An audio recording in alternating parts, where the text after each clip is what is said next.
Bueno, pues en primer lugar, buenos días y muchísimas gracias a Susana, a todo el comité organizador por la invitación a participar.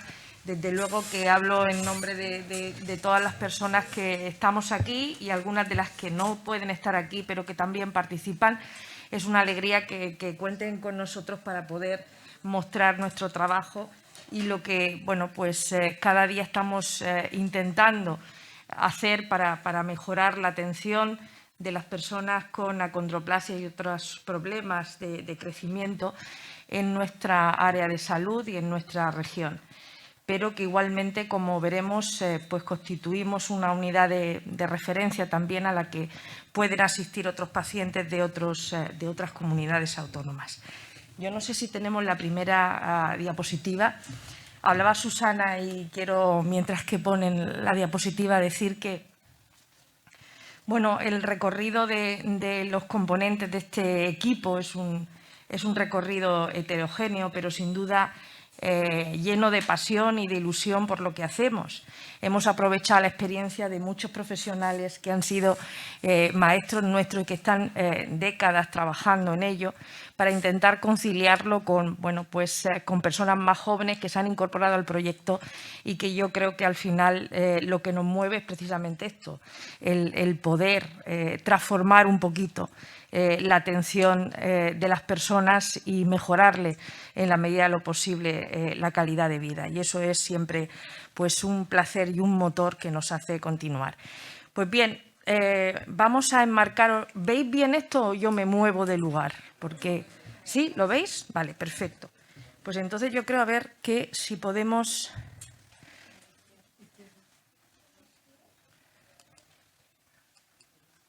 Ahí va. Bien, pues mirad, esta unidad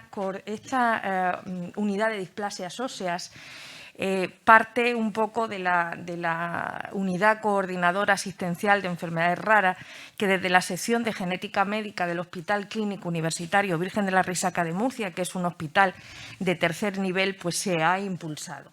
Es decir, que aquí pues, en realidad estamos también trabajando en distintas enfermedades genéticas raras, además de las displasias óseas, y tenemos pues, un mecanismo común que es un abordaje integral e interdisciplinar de las enfermedades raras, pero no desde el nacimiento, sino que también, como veréis, lo hacemos desde la etapa prenatal hasta el final de la vida. Y eso nos da pues, una perspectiva global muy importante a la hora de poder trabajar pues, las distintas necesidades que tienen los pacientes y las familias. Nuestro modelo de gestión, como veréis, porque ahora os voy a presentar a cada una de las personas que hoy van a hablar, es bueno, pues, poner siempre el paciente en el centro y a partir de ahí ir trabajando los distintos niveles asistenciales con la incorporación de un perfil muy, muy especial, un perfil que cada vez es más necesario, sobre todo en enfermedades raras que lógicamente son crónicas, y es la figura de la gestión de casos. De eso nos va a hablar Maribel Cotes luego en un momento de la presentación, ¿no? Y ella, veréis, ella junto con Reme Gil, que hoy no ha podido estar, pues se encargan de coordinar a varios niveles que lo explicará pues, específicamente. Pero no solo esa coordinación es a nivel del hospital entre las especialidades que aquí nos encontramos, se va a conectar el doctor Salcedo desde el hospital, que hoy le toca atención continuada. La doctora Peiró, de rehabilitación, ahora también nos hablará de su trabajo, y la doctora Ceán, desde neurología. Cada uno de ellos vamos a ser coordinados también por la enfermera gestora en las citas, con los pacientes, en todo lo que supone la logística interna, pero además se da un salto hacia lo que es la conexión con la atención primaria y también con el ámbito educativo y social en la medida de las necesidades. Nos vamos a centrar, por tanto, ahora en una parte muy importante para nosotros que mimamos de una manera extraordinaria y es la unidad multidisciplinar o interdisciplinar, como nos gusta decir, de displasias óseas y enfermedades lisosomales, entre las que, lógicamente, la acondroplasia es la protagonista principal. Ahí nos veis en lo que tiene el modelo a diferencia de otras unidades, es que nosotros nos reunimos, como veréis, periódicamente en el mismo lugar y vemos a los pacientes en el mismo sitio. Eso añade una ventaja extraordinaria porque podemos discutir las actuaciones que se van a llevar a cabo en el paciente de una forma, como digo, conjunta, valorando qué posibles problemas o qué posibles ventajas tenemos de aplicar una u otra actuación y en qué momento. Esto nace también, y es muy importante decir, y ahora lo explicará el doctor Salcedo, a partir también del centro de referencia que tenemos acreditado de ortopedia infantil de La Risaca, que esto nos permite, como os decía, el recibir pacientes de fuera para consulta y para seguimiento. ¿Qué es lo que ofrecemos desde la unidad? Pues desde la unidad que el CORE, como hemos dicho, está formado por pediatra, genetista clínico, traumatología, neuropediatría, rehabilitación, la auxiliar y la enfermera gestora de casos. Decimos CORE cuando es el núcleo que se reúne siempre está presente en la atención del paciente. Luego hay otras especialidades que van rotando según las necesidades, según la etapa vital. Bien, pues ahí en esos ofrecemos servicios ambulatorios de consulta, la consulta mensual, consulta de alta resolución también para el diagnóstico clínico, genético, del despistaje de otros familiares en riesgo en otros pacientes. Tenemos una consulta telemática no presencial con atención primaria para todas las dudas que le puedan surgir. Y, lógicamente, también es muy importante para nosotros el apoyo que la Asociación Crecer tiene en los aspectos psicológicos o en otros aspectos de tipo social y educativo en los que trabajamos conjuntamente y es muy importante para extender esa actuación, ¿no? Otras especialidades que pueden ser requeridas dependiendo del momento, pues otorrino, neurocirugía, nutricionista, ginecología, atención temprana, psicología y trabajador social, anestesia, radiología, etcétera. Es decir, dependiendo de las necesidades se va coordinando ese CORE con el resto de especialidades que son más flotantes en esta unidad.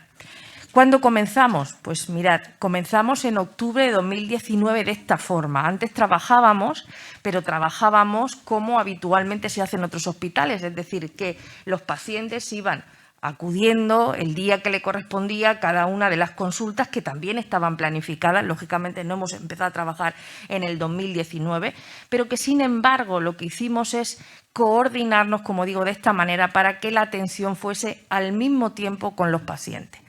¿Cuándo se lleva a cabo esta consulta? Pues en mensual, es una vez al mes. Se comenzó, lógicamente, si tienen que verse por varios especialistas y no solo atendemos los problemas médicos, sino también que recogemos cualquier otra incidencia que haya, como digo, en los ámbitos social o educativo, pues lógicamente una mañana se ven de 4 a 5 pacientes. Actualmente nos vemos unos 5 pacientes.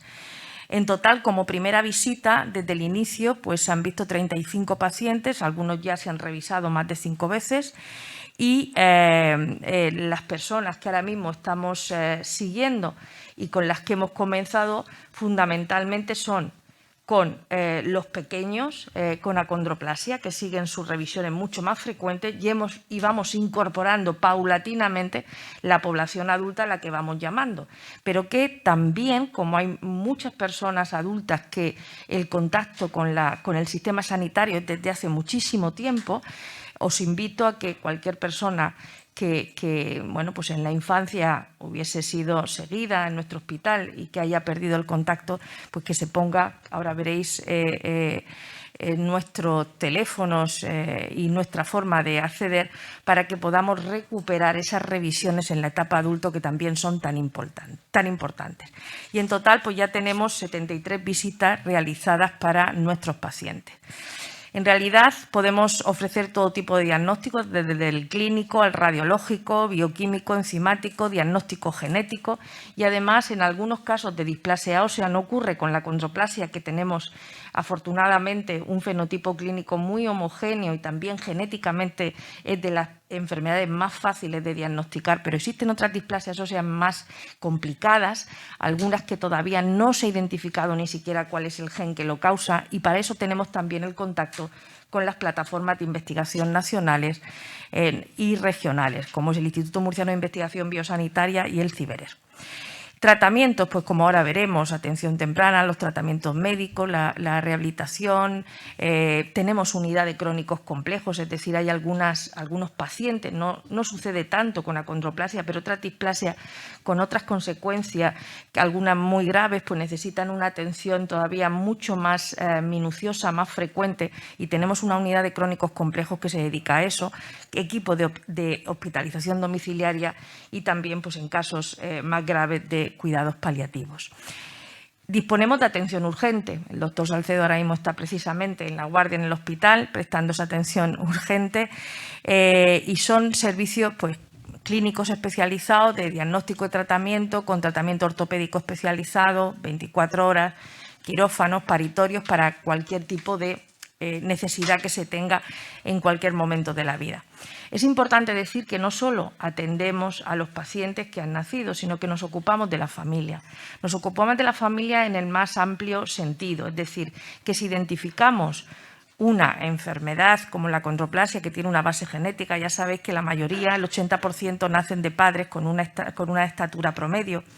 Pero en estas o en otras displasias óseas que son de base genética es importante explicar cómo se hereda y aquellos que tienen un alto riesgo de recurrencia en nuevos miembros de la familia, pues explicarles qué herramientas tenemos a nuestra disposición para poder evitar, si así se desea, o prevenir nuevos casos, ¿no?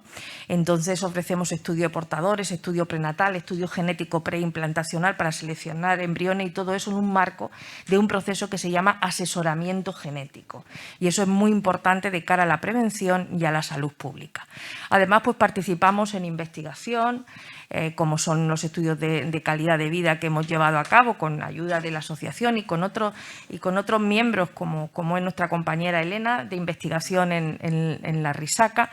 Y gracias a toda esta visión que tenemos de la unidad, una unidad de atención integral, una unidad que va atendiendo todas las etapas de la vida y que además de la asistencia tenemos la parte de investigación y de docencia y divulgación, que es tan importante, pues hemos solicitado el reconocimiento europeo a la Red Europea de Hueso, de Displasias Óseas, y bueno, pues creemos que ya inminente la acreditación formal, porque ya hemos pasado, fue hace 2 años que iniciamos este proceso, hemos pasado todos los controles y en todo momento ha sido el dictamen favorable, por lo que esperamos que pronto podamos daros esa noticia y conectarnos con el resto de centros europeos de displasias esqueléticas.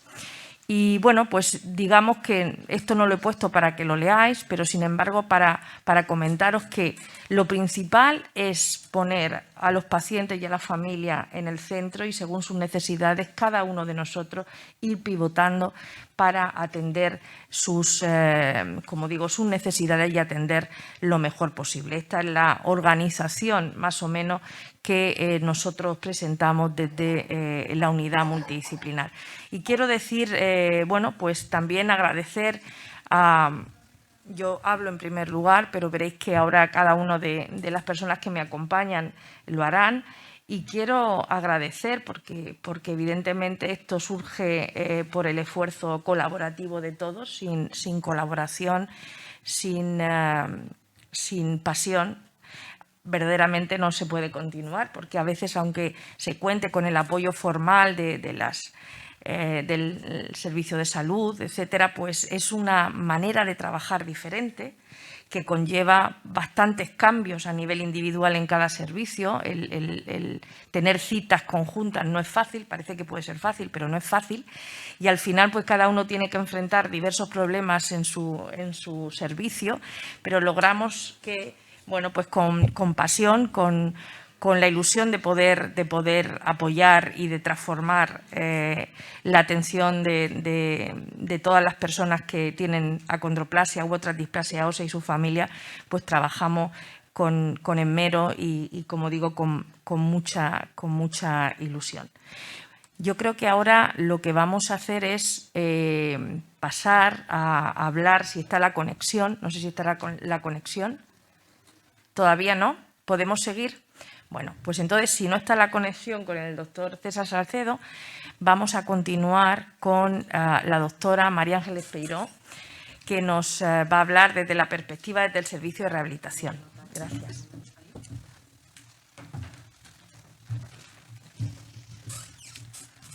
Hola, buenos días. Bien, primero yo quería, antes que nada, presentar un poco lo que es la especialidad de rehabilitación, porque realmente es una especialidad que es poco conocida. Todo el mundo la nombra, pero exactamente hay muy pocas personas que sepan, incluso dentro de nuestros propios compañeros de la profesión médica, nuestro trabajo y nuestra labor. Se confunde con otras cosas, se confunde con la fisioterapia, se confunde con muchas cosas. Realmente el médico rehabilitador es un médico especializado en la discapacidad, bien sea parcial o congénita o adquirida, bien sea temporal o transitoria, o para siempre o permanente. Y lo que hace es un diagnóstico, una valoración y un tratamiento. Y favorecer lo que es la funcionalidad máxima de cada paciente según sus circunstancias. Esta discapacidad pues, puede venir por alteraciones muy diversas, como alteraciones neuroortopédicas, que son muy frecuentes, musculoarticulares, funcionales, porque tratamos problemas de deglución, tratamos problemas de lenguaje, de incontinencia. Y dentro de nuestro objetivo final, es que estas personas o bien retornen a su estado anterior, por ejemplo, si tienen una discapacidad transitoria, si una persona se cae, tiene una fractura y puede volver a su estatus anterior, o bien esa discapacidad con la que ha nacido o que le ha sobrevenido o que incluso es progresiva, ir adaptándola a la mayor funcionalidad posible en su vida habitual, en su vida escolar, en su vida laboral y en su vida lúdica. ¿El médico rehabilitador qué hace? Pues básicamente coordina el equipo de rehabilitación. El equipo de rehabilitación está formado por fisioterapeuta, terapeuta ocupacional, logopeda, técnico ortoprotésico, muy importante, y psicólogo clínico. Bien, coordinamos esas actuaciones y prescribimos esos tratamientos.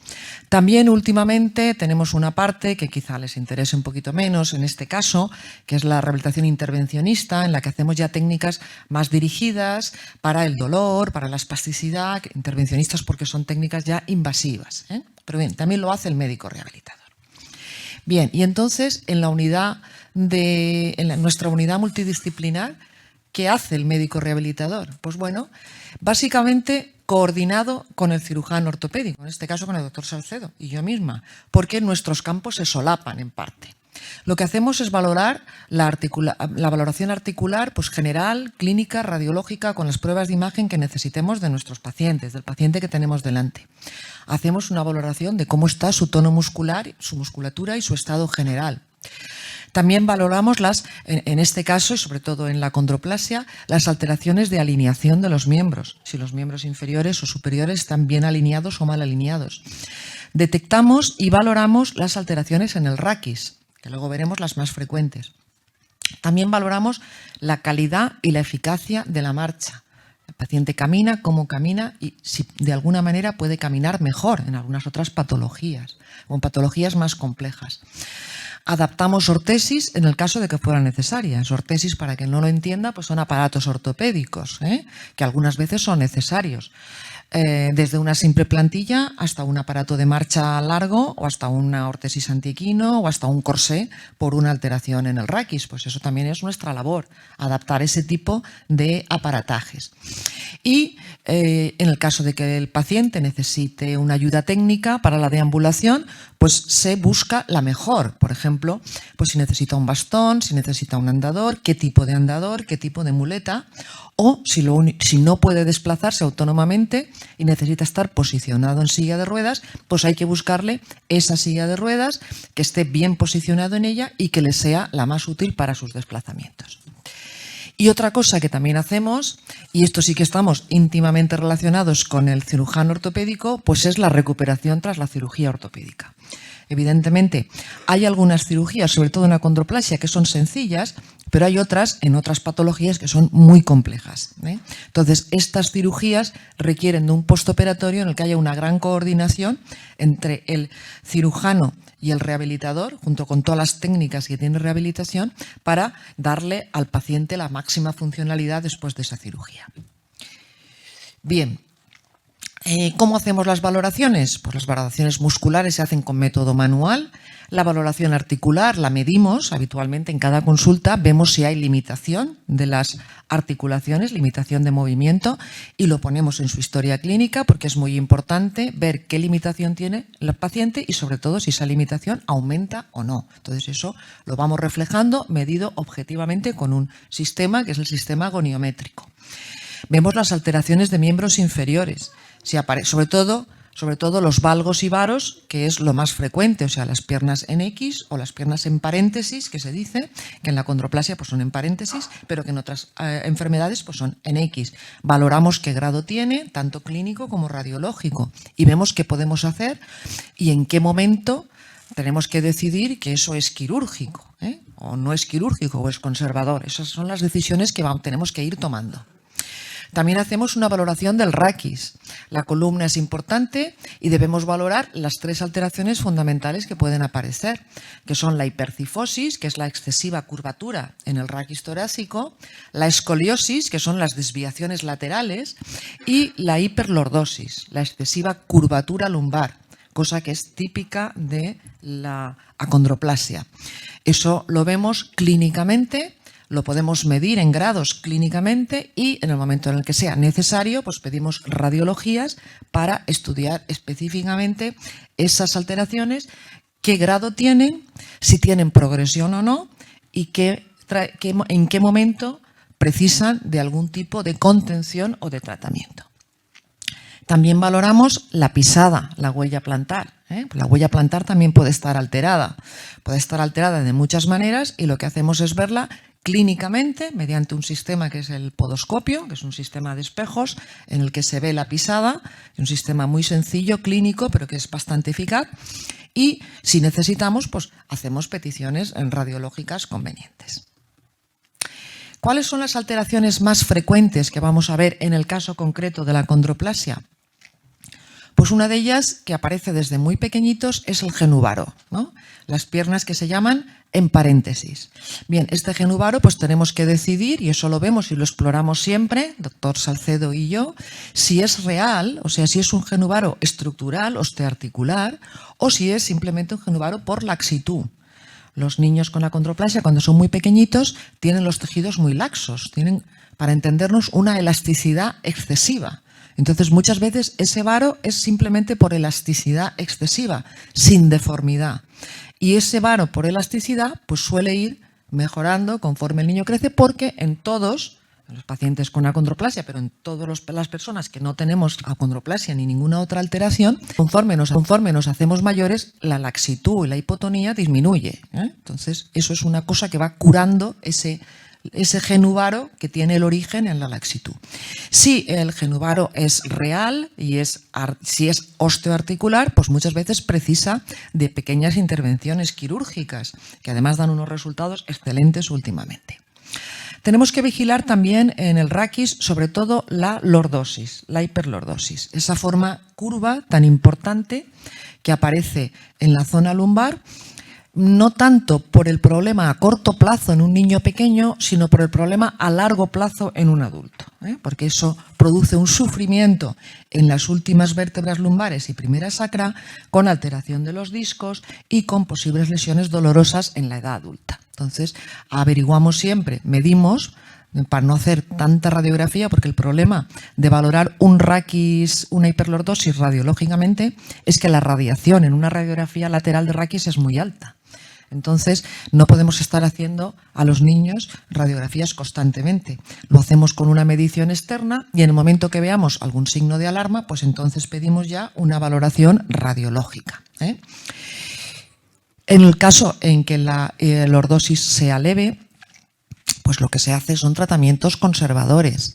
Si la lordosis se nos va o presenta alguna complicación, se pueden incluso utilizar corsés para este tipo de alteraciones. Y en pacientes mayores pues se han llegado a intervenir las hiperlordosis por desplazamientos vertebrales, listesis o lesiones de disco. Bien, y otra cosa que también vemos son la pisada, como decíamos. La pisada puede ser normal.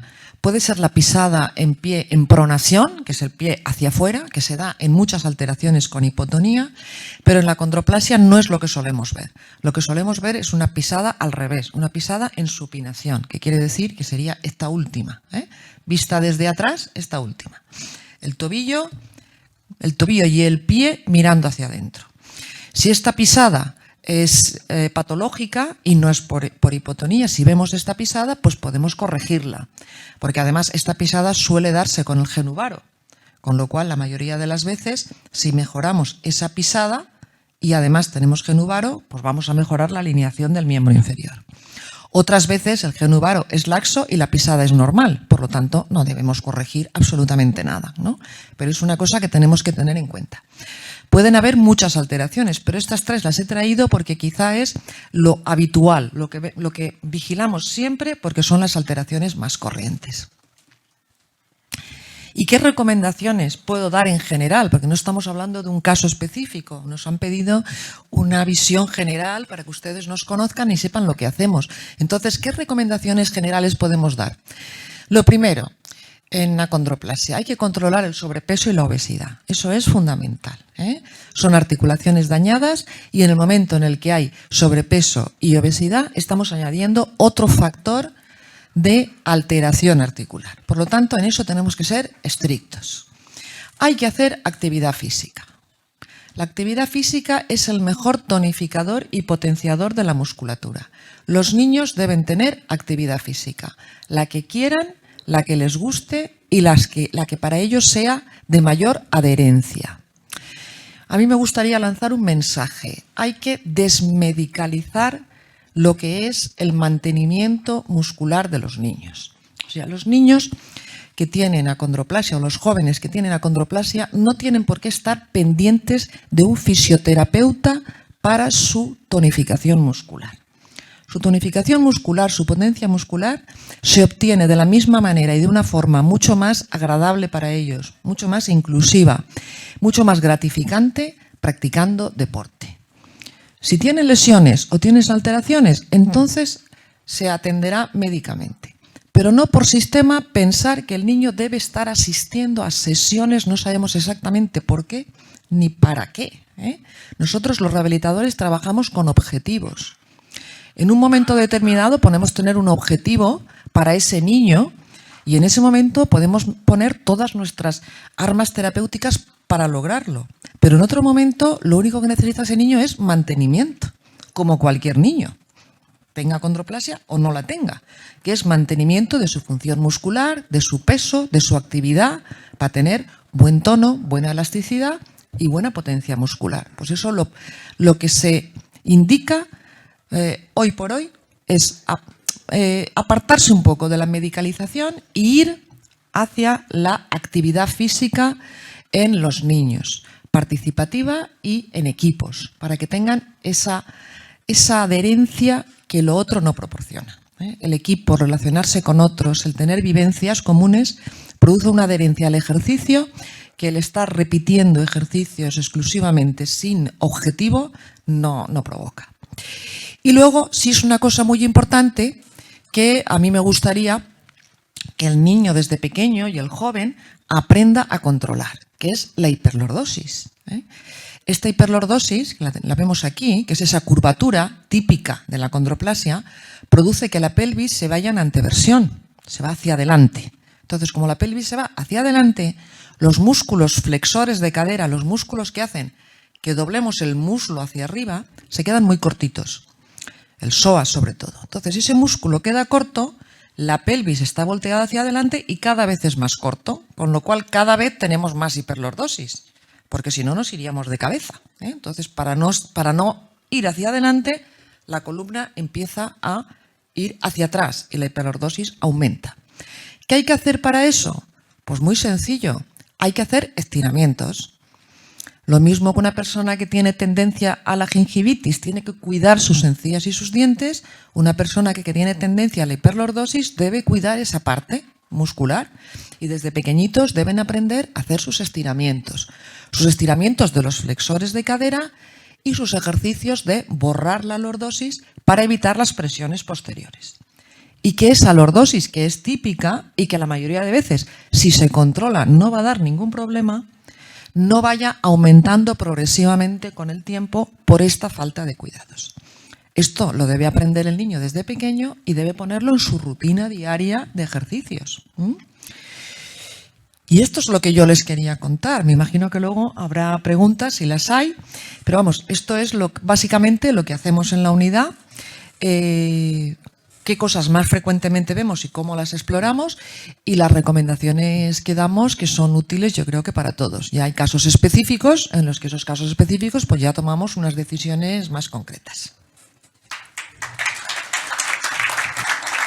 Sin nada, adelante. Vamos a comenzar pues esta pequeña charla. Sí, la vamos a hacer corta. Primero, agradeciendo la amable invitación de Susana y de todo el equipo de Crecer y a todos mis compañeros de la unidad multidisciplinar. Hoy me toca hacer labores de atención continuada, como dice la doctora Guillén, y aquí estoy en la risaca para todo lo que pueda ocurrir. Bueno, pues comenzamos a hablar. ¿Puedes pasar la primera diapositiva? Pues como decía Encarna, nosotros somos Grupo CESUR o Unidad CESUR, que es una unidad que se encarga de la atención multidisciplinar, de la atención a las patologías en ortopedia infantil muy específicas, como tratamientos a pacientes con enfermedades neurológicas, malformaciones congénitas, displasias óseas, que aquí entraría la condroplasia, y grandes alargamientos. ¿Puedes pasar la siguiente? Somos solo 6 hospitales en España y la verdad es que estamos muy orgullosos, los murcianos, de poder tener esta unidad de referencia nacional y así pues queremos seguir construyendo con la multidisciplinar para la atención a los niños necesitados. Adelante. Como también hemos explicado, se necesita una unidad multidisciplinar en la que el paciente es nuestro centro y todos vamos a estar relacionados y mirándolo a él de manera, como decimos, desde distintos puntos de vista. Para eso ya lo ha explicado la doctora Guillén en su anterior charla. Adelante, por favor. Bueno, pues respecto a los problemas ortopédicos a la condroplasia, también me ha servido estar en esta segunda parte después de la doctora Peiró. Ya ha hablado ella de manera muy adecuada de las diferentes patologías o problemas ortopédicos que tienen estos niños, con lo cual, pues yo lo único que voy a referirme precisamente es en estos problemas cuando llegan a un punto en el que debemos de tomar la decisión quirúrgica. Adelante, por favor.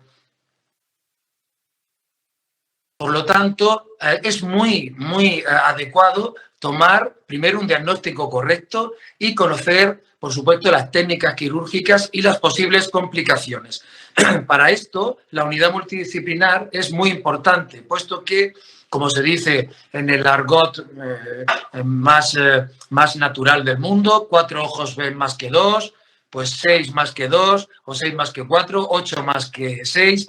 Es decir, estar todos juntos mirando al paciente nos hace adecuadamente tomar las decisiones. No tanto solo desde mi punto de vista quirúrgico, sino que también desde el punto de vista fisioterápico, psicosocialmente y desde otros puntos de vista incluso. Adelante, por favor. Por lo tanto, los tratamientos quirúrgicos, si hablamos del más básico, que sería el alargamiento óseo para alcanzar tallas más elevadas, no existe un consenso mundial y no está totalmente aceptado, puesto que hay diferentes valores atribuidos a la estatura, no todo el mundo más alto es mejor, puesto que la sociedad también tiene que adaptarse en este caso a los pacientes que tienen talla baja. Hay que ver las diferentes evaluaciones coste-beneficio. No siempre está muy bien regulado este parámetro. La naturaleza compleja del procedimiento, puesto que no es sencillo alargar y hacer este tipo de técnica quirúrgica, y el largo tratamiento requerido. Adelante, por favor. Por lo tanto, podríamos decir que aquellos pacientes con desproporciones del tronco y extremidades inferiores que afecte al desarrollo de sus habilidades físicas o que tengan un impacto negativo en la personalidad y en el desarrollo podrían ser susceptibles para poder hacer este tratamiento de alargamiento. Adelante, por favor.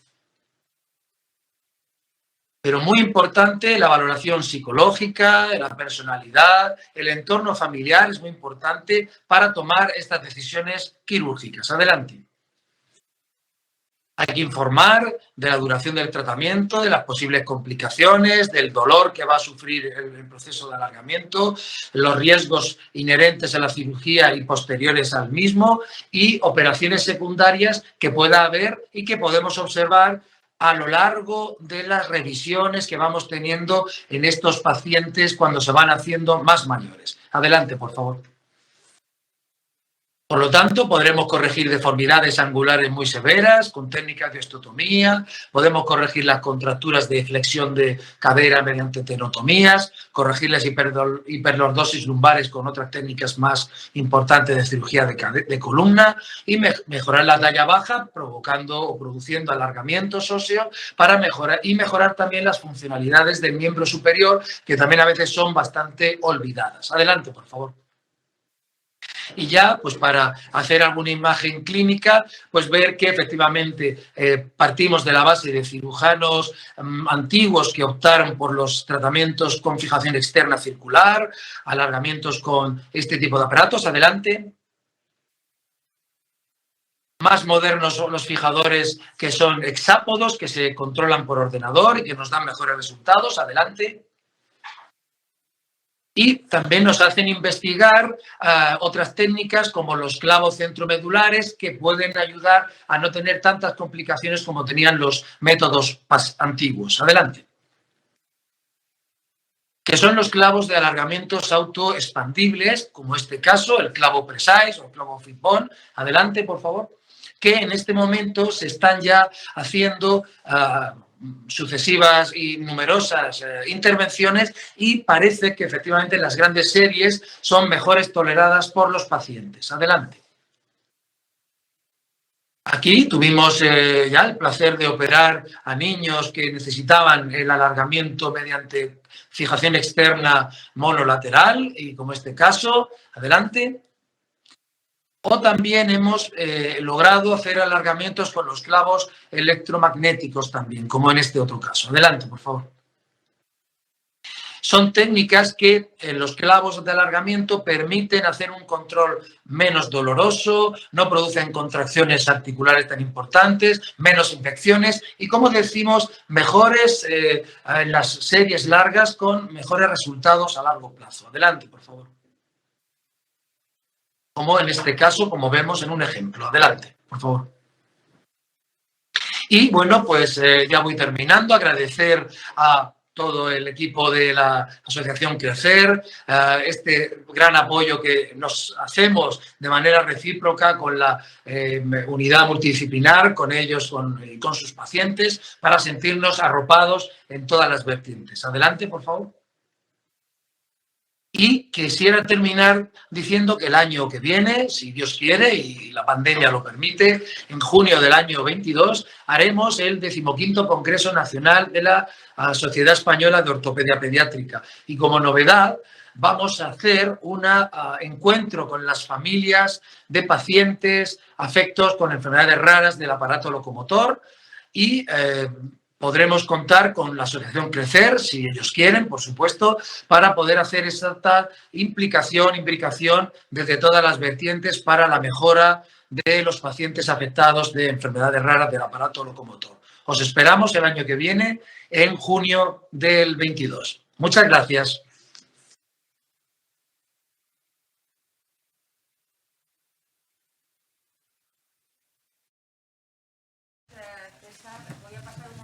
palabra, antes de pasar a la doctora Lourdes Ceán, a la presidenta Susana Sempere por esa pregunta directa que se le ha hecho. No era para ninguna pregunta. La invitación la tiene que aceptar. No, hombre, ya está aceptada, por supuesto. No era ninguna pregunta. Era solo decirle al doctor Salcedo que antes nosotros teníamos muchas dificultades a la hora de hacer elongaciones óseas, a la hora de corregir, a la hora de todo eso. Y ahora en Murcia estamos muy contentos y muy orgullosos de tenerlo a él como cirujano traumatólogo de la Risaca. Para mí es una tranquilidad si uno de nosotros se rompe una pierna, le pasa lo que sea, que el doctor Salcedo esté ahí con nosotros, porque para mí es el mejor ortopeda que hay en Murcia y en España.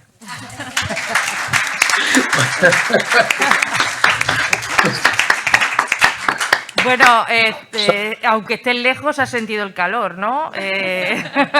Hombre, ya no creo que sí. Vale, pues ya, bueno. Ya no creo que sí. Pues, un equipo es lo que somos. Un equipo de altura, doctor Salcedo. Muchas gracias. Pasamos entonces rápidamente y después, si hay algún ratito para pregunta, pasamos a la doctora Lourdes Ceán de Neuropediatría. Bueno, buenos días a todos. Pues en primer lugar quería sumarme al agradecimiento por habernos invitado a compartir con vosotros un poquito del funcionamiento de nuestra unidad. Y luego, bueno, yo soy Lourdes Ceán y formo parte de la sección de neuropediatría de la Risaca. Somos en total 6 neuropediatras, pero yo soy la representante del equipo en la unidad multidisciplinar. Pues en primer lugar, un poco la labor del neurólogo infantil en la unidad de displasia ósea un poco pasa por valorar los diferentes aspectos del desarrollo psicomotor, de la capacidad intelectual, es decir, de la inteligencia de los niños que vemos, pues valorar la presencia de otros problemas neurológicos como pueden ser pues, crisis epilépticas, trastornos del sueño, trastornos de la conducta y otros problemas a nivel ya más general del sistema nervioso, tanto central como periférico.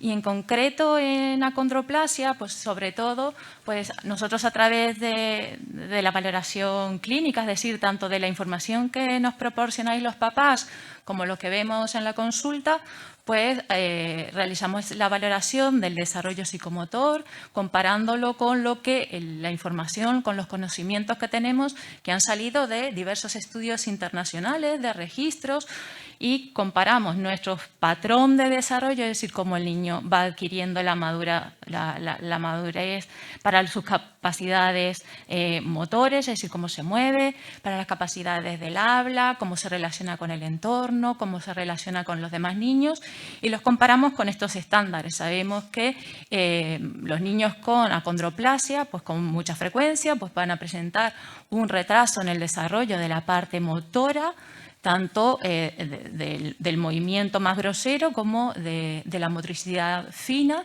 y que va a necesitar una serie de ayudas, de estimulación, de adaptaciones que tendrán que surgir en el ámbito de la atención temprana y del ámbito escolar. Pero también es muy importante que sepamos que hay algunas variaciones en el desarrollo psicomotor, algunos patrones de movimientos que son propios de la acondroplasia y que no tienen sentido en otros tipos de niños y que vienen determinados por las características bioanatómicas del niño, como por ejemplo lo que vemos en la figura, que es este patrón de desplazamiento que les llaman en quitanieves, o cuando es al revés, en quitanieves inverso. Quizás esto, si una persona o un profesional que no tiene conocimiento específico respecto a acondroplasia, pues podría generar cierta preocupación por ver que el niño, por ejemplo, en vez de gatear, pues se desplaza de esta manera, generando una preocupación excesiva hacia los padres, ¿no? Entonces es muy importante conocer estas variantes de la normalidad. Luego valorarla de forma muy somera, podemos hacer en la consulta la valoración de la inteligencia, que como sabéis pues suele estar conservada, siendo más afectada en general en paciente con hipocondroplasia, no tanto en acondroplasia. Con lo cual nuestra valoración sobre todo es clínica, con nuestras manos, un martillo y poco más podemos sacar conclusiones muy importantes, pero nos apoyamos siempre también en las valoraciones psicopedagógicas de los equipos de atención temprana y de los equipos de orientación escolar, que son fundamentales para sacar conclusiones válidas. Y dentro de los problemas neurológicos más frecuentes que podemos ver en achondroplasia, un poco de forma muy resumida y muy esquemática, pues sobre todo aquellos derivados de los problemas de la estenosis de la unión cráneo-cervical, ¿vale? Como podrían ser pues, los daños que puede producir esa compresión a nivel de la médula, la acumulación de líquido que podemos ver dentro del cráneo y lo mismo. Estos datos los podemos sacar en general, o estas primeras hipótesis, simplemente con nuestra exploración clínica, y luego nos apoyaremos en otras pruebas complementarias que tenemos también nuestros protocolos que establecen cuándo debemos pedir o cuándo tenemos que sospechar para pedir resonancias, la valoración que tenemos que hacer en todas las consultas del perímetro cefálico.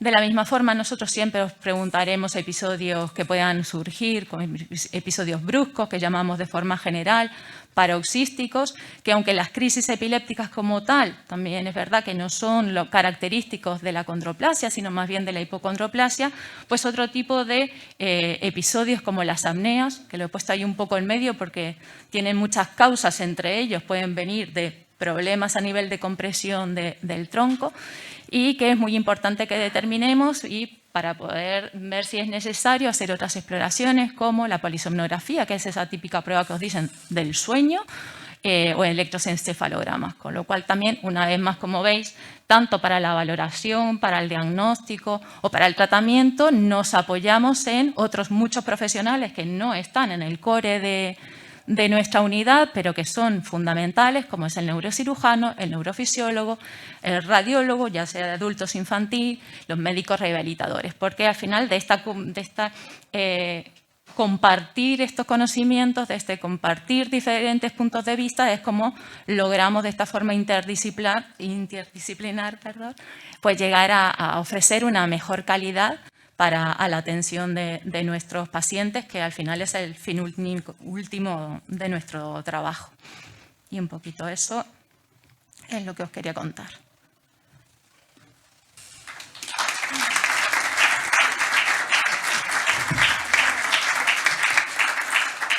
Muchísimas gracias, doctora Ceán. Y ahora pues, vamos a finalizar un poco esta exposición breve del trabajo del núcleo core con la exposición de Maribel Cotes, que también con Remedios Gil Ferrer trabajan como enfermera gestora de casos.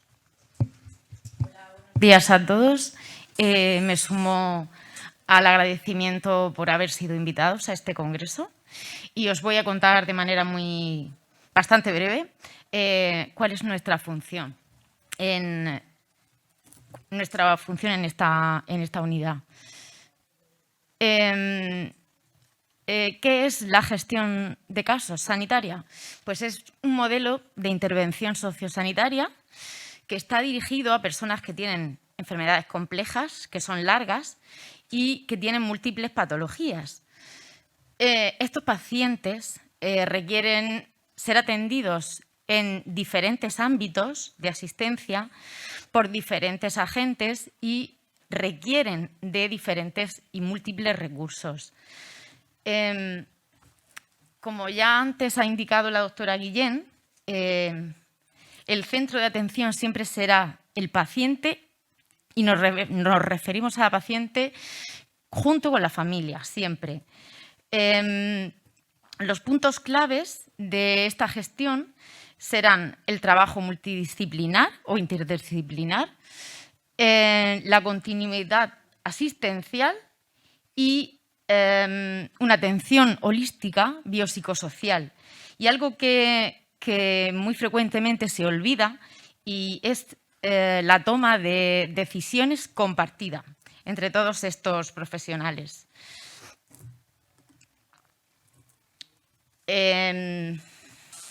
La enfermera, gestora de casos,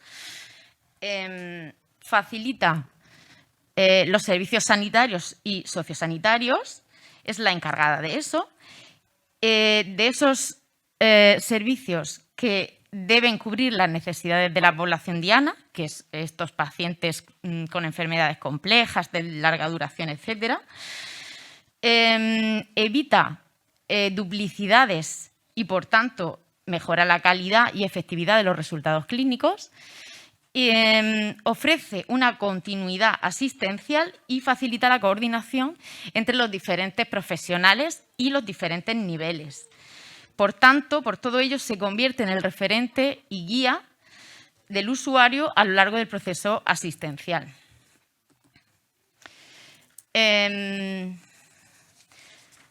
La enfermera gestora de casos trabaja en el momento de la consulta, pero antes de eso tiene que organizarla, ¿vale? Para ello elegimos los pacientes que se van a ver.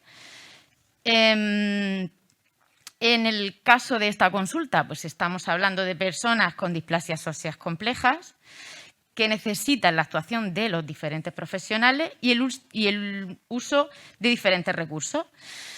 Y que pueda necesitar, además, como ya hemos visto, el apoyo social intra y extrahospitalario.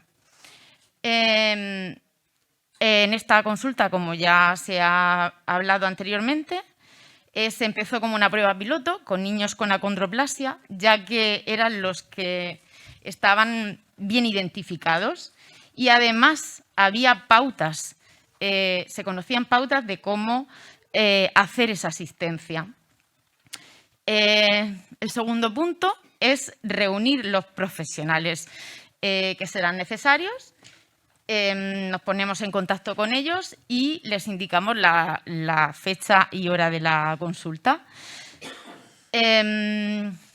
Preparamos los casos haciendo un resumen de antecedentes personales, médicos, de las pruebas últimas que se le han realizado, intervenciones quirúrgicas, ingresos, etcétera, desde la última vez que se vio.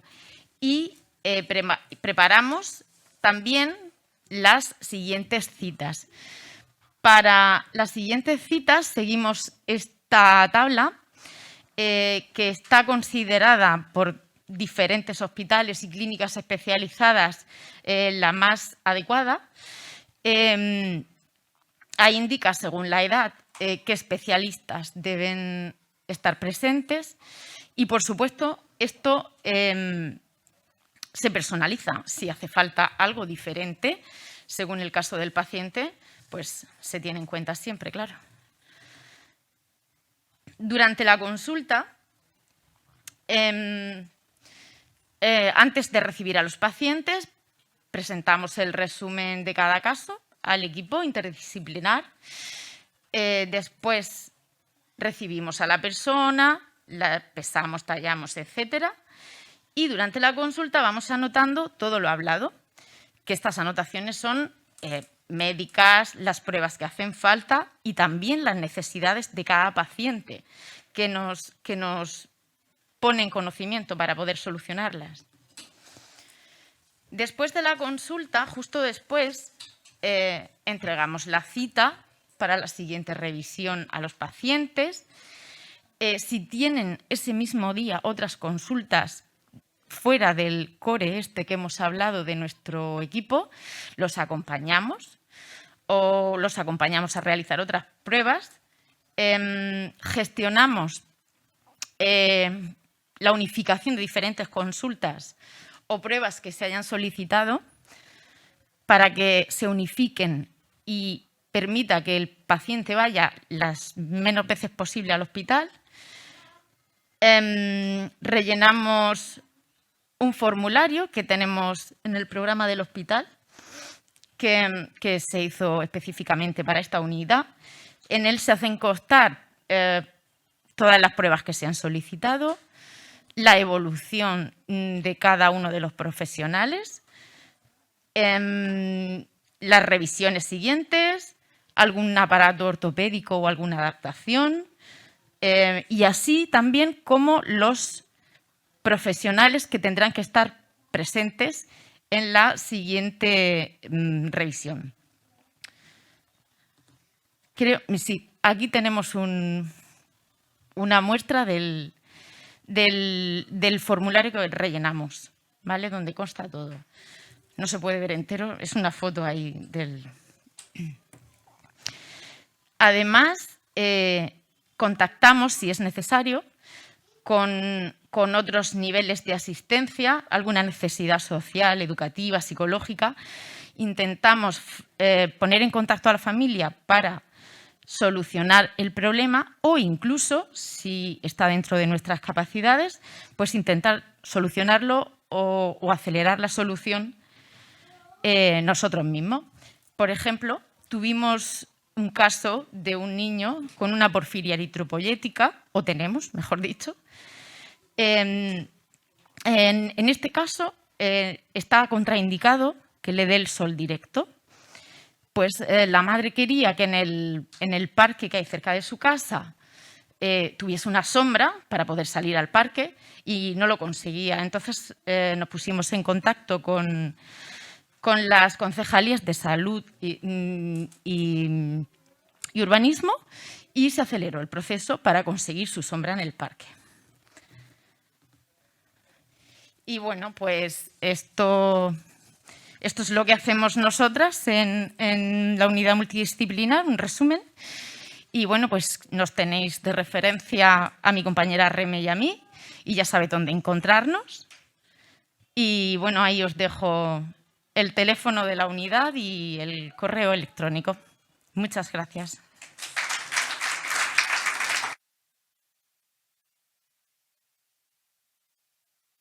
Quiero agradecer a la doctora Peiró, a la doctora Ceán, a Maribel, la enfermera.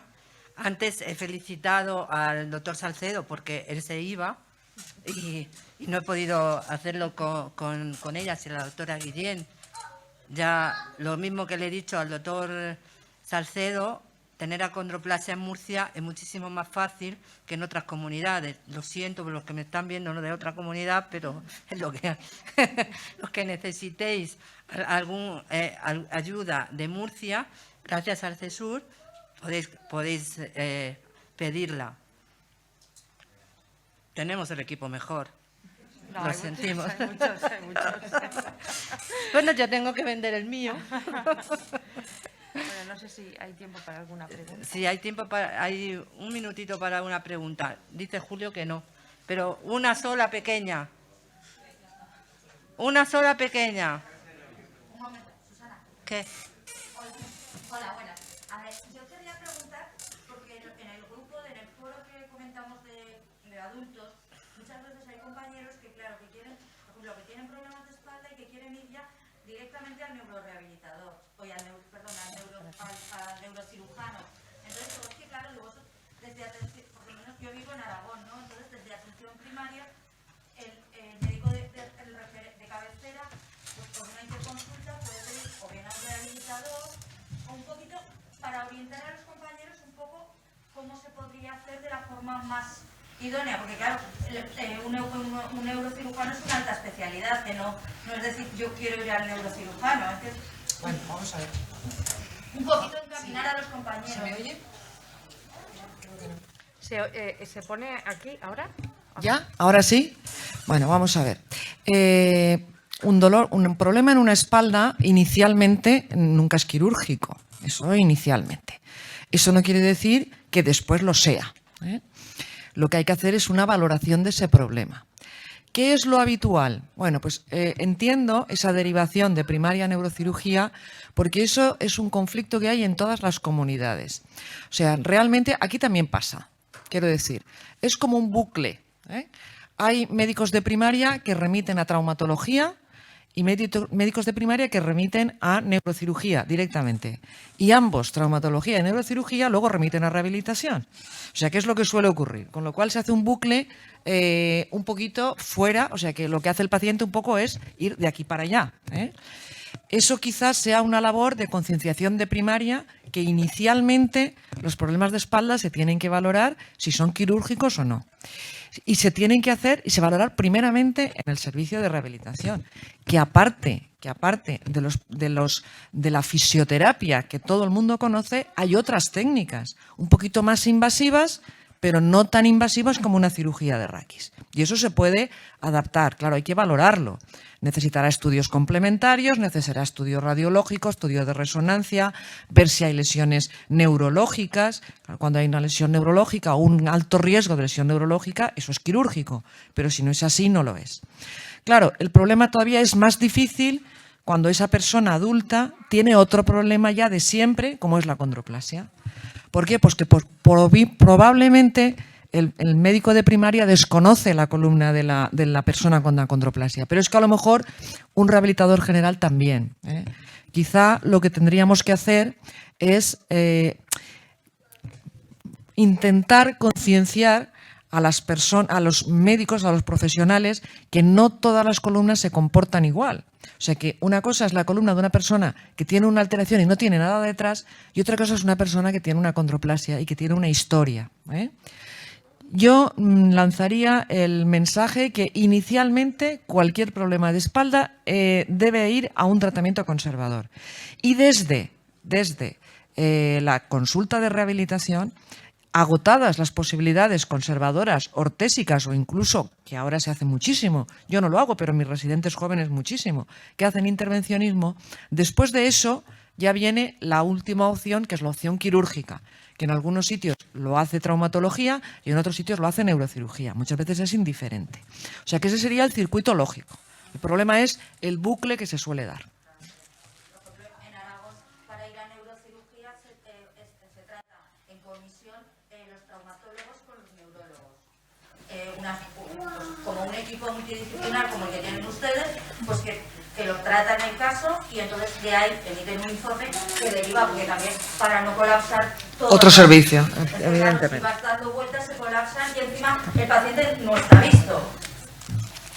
Efectivamente, eso es.